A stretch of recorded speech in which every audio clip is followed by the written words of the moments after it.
I'm here today in Detroit on October 17th, 2008, and I'm sitting here with an expert by the name of Jeanette Pierce from Inside Detroit, a wonderful nonprofit tour company that introduces locals and out-of-towners to the real Detroit.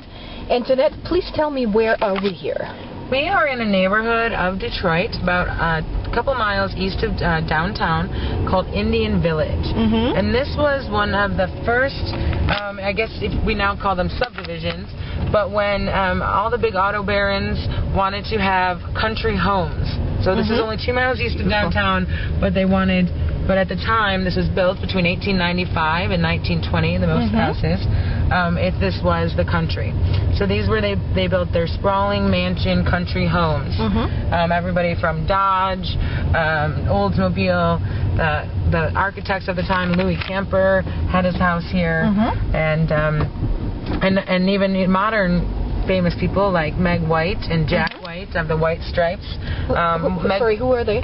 The White Stripes is a very famous, internationally famous Grammy Award-winning band. Oh my God, and I have never heard of from Detroit. So. Okay. Yep, in the last 5-10 years, they've really become international celebrities, and they used to live here. And Jack used to live here, and Meg White still does, and we can go by her house. It's right around the corner. Okay. Actually.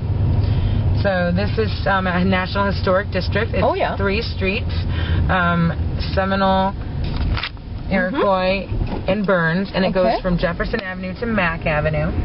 And here on your left was the Dodge Mansion. The Dodge Mansion. Sounds like this fellow was the founder of the Dodge Automotive Company. This is correct. This is correct. Okay. And so every house is completely unique and different, and every house is still a single-family home. Okay. It's part of the National Historic District. You cannot break up and make them separate condos. Yeah. So they range in size from, well, there's actually one little ranch that was built in 1959 that's around 1,500 square feet, but that was when they made sure that they put the historic district on it, all the way to as large as 10,000 square feet. I'm going to take a left here. Oh, take a left here, okay. And we look by Meg White's house, which is actually, a lot of people are really excited about seeing her house. It's on Seminole here in Indian Village. Okay. And there was never, the name Indian Village at the time, there were no Native Americans left here. Oh, left here. Sorry. Yeah, there were no actual Native Americans living here, but they thought it was a very romantic name for an area. Wow, what a big place here. Beautiful. So imagine the heating bills on some of these places, though. I would think so. So they're actually quite affordable.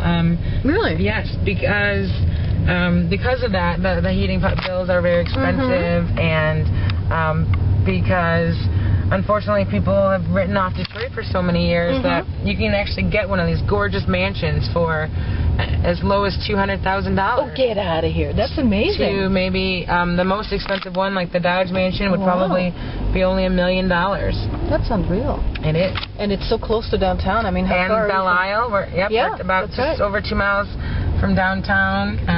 Almost 3 miles. But Belle Isle, the urban park we just left, is there as well. And then Meg White's house is up here on the left-hand side in the corner. Okay, great. Let's have a quick peek. Meg White is around all the time, and she's actually a real sweetheart. Oh, yeah? And is always at some of the Magic Stick, which is kind of the home to Detroit's rock and roll. So this is her house here. This is her house. Yellow. The yellow house. And she still owns it? Yep, she still owns it and lives there. Meg White of the White Stripes. Okay. Kind of our most current famous Detroiter. Wow, great. Well, thanks so much, Jeanette, for taking me through here. Okay.